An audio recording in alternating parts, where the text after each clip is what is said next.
G'day, welcome back. This is the next video in my series on corresponding squares, and today we're looking at the very famous composer Artur Mandler from Czech Republic. Well, that's anachronistic. And he wasn't a composer I was especially familiar with. You often come across his studies in books with collections of endgames. I didn't realize quite how prominent he was in the composing space. So let's sort of go over that. Let's go to the capture screen. I mean, there he is. He's a remarkably serious-looking guy. This is on the Arva's website. Now, if you look at the Arva's website, there's hundreds and hundreds of composers, right? All very famous. You know, obviously looking for pawn games with corresponding squares elements to them. There's many choices. You can see he was born in 91, Czechoslovakia, according to that, and died in 1971. More than 350 studies, and you can have a look. He was posthumously awarded the Grandmaster title for chess composition, which when you look at the number of compositions he's done, it seems very appropriate. And while he was alive, he was international master and international judge for compositions mainly. And you look, there's a few of his studies there. And I don't think I used the studies which were on Arva's because, remarkably, if we go here, there's J.S. Beasley, John Beasley. I believe it is John Beasley, chess composer. 1940, died in 2024, British mathematician and chess composer. I believe that who put this book together. And he's also, from the English perspective, he's also a famous composer and also wrote some books, Mathematics of Games and so on. So that might be the next sort of person I go along and have a bit of a quick look at. So this book is a translation, and you can go and look at it. You can see the website there, I believe. Which double check you can see that. Yep. And then the book looks like this. Now I'm going to just go to the top and scroll through quickly because that's the position we're going to look at. And basically, you can see it's like 120 pages of pawn studies, Ruckgenstein and Rook studies. And obviously, I'm looking at a couple of pawn studies, that one on the front page, and then just another simple one, which is not quite corresponding squares, but I thought it was worth having a look at. So by all means, go and have a look at that book because it's a great source. I mean, what I find is a lot of times, sometimes you can find these old historic books, which are collections of studies, and other times you cannot, because they have a bit more consistency to what I have access to. And of course, some of these compositions, as I say, I mean, I can't remember a Mandler ones being in fundamental chess endings, but that's typically where you'd expect these compositions to rise. Okay, so let me get that out of the way. And that's the little lightweight one we're going to look at first. So just quickly go through my little process of looking at how these guys fit in history, run my map. Right, so map, good. You can see he is there. Mandler, he was born near Prague, and you can see that he is in that sort of area with Daedalus, Neustadt, Tina, Reti, and so on. And then we can also look at him from how he fits in a time perspective. So we look at this other little chart I've got. Good, you can see most of it. So we're talking about the early 1900s in terms of being most active. There's Mandler, Ebers, Daedalus, the green ones are sort of Czech, and then that was Hungary, so kind of the same area. Developed with Grigoriev, Halberstadt, Chekhov, Michaelis was a little bit later in some ways, Bianchetti. So all these names, they're all Central Europe, Western Europe, Eastern Europe, and obviously exchanging ideas and working together. Just sort of, it reinforces that theme of the sort of the development of chess in that era. Okay, so that's sort of the background to how he fits in. So what we're going to do is we're going to look at two studies. One study which is not corresponding squares but has a tactic which actually ends up being used in the second study, which is corresponding squares. So look at that position there, maybe, and have a think about how to solve it. Unfortunately, it's got the arrows on it already, but never mind. And then I just thought this is a good idea. We'll just got the Sherlock Holmes quote there: when you've eliminated the impossible, whatever remains, however improbable, must be the truth. Now that was from the Sign of the Four. It's a pretty interesting story, all about the Raj, kind of reminiscent of the man who will be king, for instance, Rudyard Kipling, but quite a convoluted storyline. Anyway, so that's relevant in this case. Okay, you can see I've outlined 4 moves there. Only one of them works. So let's sort of go through the alternative. Let's say we just push our pawn. Right, well then black just pushes his pawn. You can see both pawns going to queen, and that'll be a draw because there'll be no particular tactic with both players having a queen on the pawn. Okay, so let's go through another. Why don't we just take the pawn? Well, now what happens is that black gets inside the square, and you just can't, there's no way of stopping black from picking up your pawn, right? So that doesn't work either. And then what about blocking the pawn? That's an idea, because now we're blocking black pawn, but also shouldering the black king potentially, which might give us a chance to protect our pawn, but is a typical continuation. And you can see the problem is that although it looks like the pawn is outside the square, we use that as a distracting tactic. So either once again, both pawns are going to queen at the same time, or if we take the pawn, then we get back in the square and we'll pick up the white pawn. Okay, so now that has only left us with one move into d6, which looks odd because it's just wasting a tempo, and you'd think that black might just be able to push his pawn. But actually, that doesn't work, because pushes his pawn, do that, I didn't actually code that up, and we come back and we'll pick up the pawn, and our king is in a strong enough position to shoulder the black king away in that position, because black wasted a move, moving his pawn. So, and what else can we do? We can also move to b3, but that doesn't work because now we've blocked our pawn, block the black pawn, and then our white just advances his pawn and wins, because we've lost, we'll lose a tempo, and because it's a knight pawn, it'll be winning if white promotes one move beforehand. So therefore, we need to support our pawn. That's the only way of going. So the way of supporting the pawn is king to a3. So now there's only one winning move here. If we push our pawn, then black pushes his pawn, and now it's supported, and it'll go through, and once again we'll promote at the same time, so you can confirm that yourself. So the winning move is king to c5. Okay, so now there's a couple of possibilities. One is to push the pawn. Get out of the way first, push the pawn. Now, if you take it, then we get back to that position where black can get across. Black will be inside the square and be far enough advanced on the fourth rank. So there's two lines here which win, and king c4 kind of transposes back, king b5, and then what would you do here? You'd imagine you go to b3. Now we just push our pawn, and the problem is that you can see I've marked it there. Black can't get to that key square c4, which he needed to get inside the square. So he will be outside the square and will lose.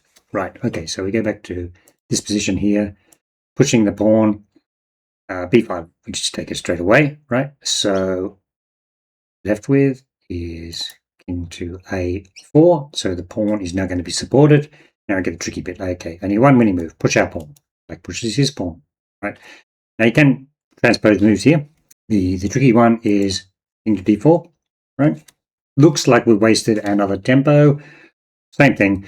Black can't waste any more king moves, and he can't put his king in on the b file because he would lose key tempos. Just got to push his pawn, and we push our pawn. Black got to push his pawn. Now we come back and block. This is where the key comes in. So to advance his pawn, black has to waste another tempo, and now you look at that. Going to happen. This tactic you see a lot in these endgame compositions. So that's the continuation. Although a black promoted first, his position is so bad that he's going to lose his queen. You can confirm that. He either gets mated straight away, or the king gets driven and checked on the b file and loses his queen on b1. So that's just a little light tactic. And landing with check. I've got that on sort of one of those notes there on the side of the board. Relevant for the solution we're going to now look at. Okay, cool. So that was a gentle warm-up.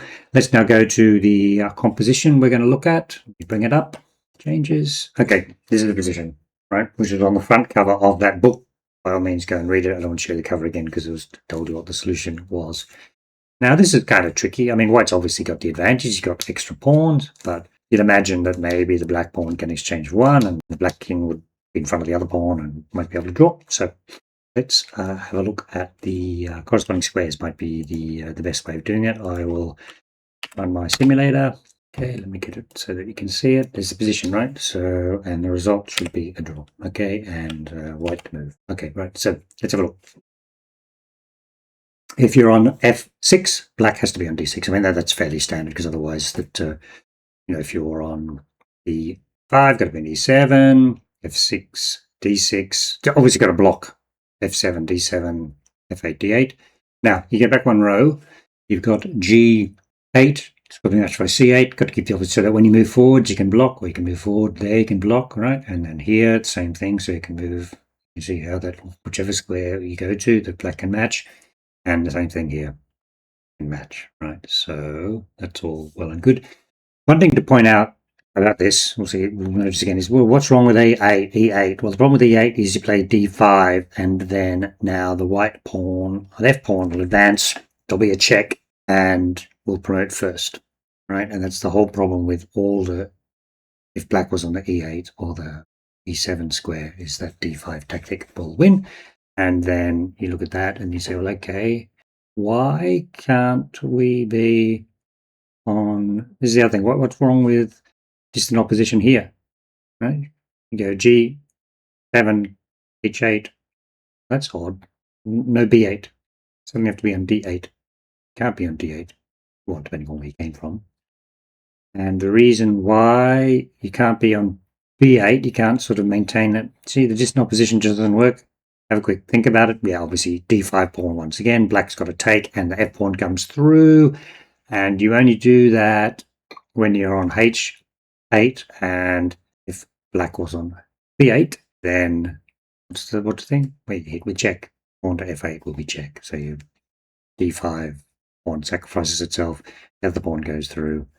You will promote one move early, check, and you'll go back and pick up the black D pawn on D2. Okay, so that just outlines the whole sort of solution to this one. So let's close the simulator and go to this corresponding squares, which I've already mapped out. And you can see 1, 1, 2, 2, 3, 3, 4, 4, 5, 5, 6, 6, and 7. Just that's probably not really relevant right now. So the issue is that when you're on the A square, black can't be on B6, because then you'd go H7, H8. Black would have to match. Black couldn't advance forwards because then you'd take the opposition, right? And then a B can't be B7, has to be D7, and the C can't be B8, has to be D8. And so then once you see all that, then we'll do up to this game. So this is the actual game position, and it's got the line on it, right? So the winning line, King H6. Oh, you show the other line. If you go to the G file too prematurely, then we've got a draw. Now this is a draw, because if we ever go back, well, let's see what the line is. There we can cover. Once again, you don't advance to E7, because that will have the problem, and then the pawn will come through, and that's check. Game the tempo that way. So in this position, go back, and then now there's no point going further back. For instance, yours, you can hold on. We can now hold on the C and the D file. We don't do that. We stay on the H file. We can't go, black can't go on the C file because white would then take the opposition on the G file. And then now we go to H8, which is the key square. And there's another line given, King C6 given, but then now we've advanced, we have the opposition, and there's different ways. Obviously, we take in this position, then once again we're landing with check, one move ahead.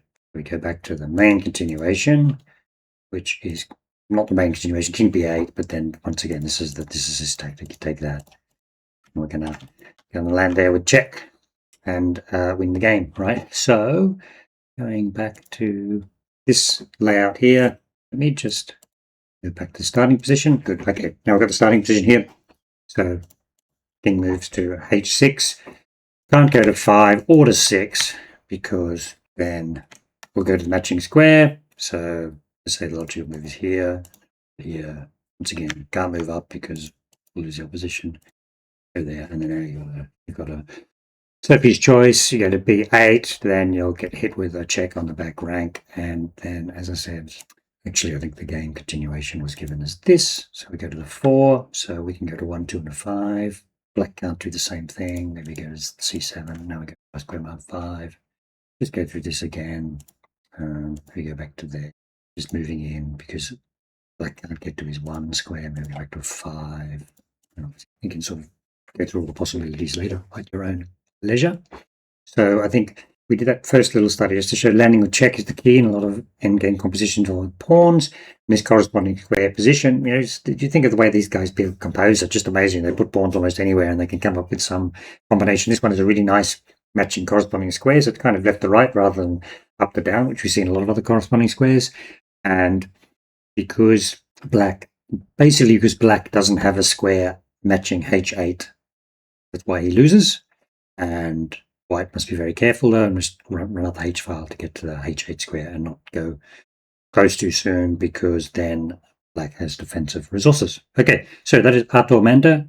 As with a lot of these guys I've done recently, instant like and so on, there's just so many other puzzles and studies which I really want to have a look at, and obviously we'll sort of get through them in time. Okay, hope you enjoyed that, and thank you very much for watching.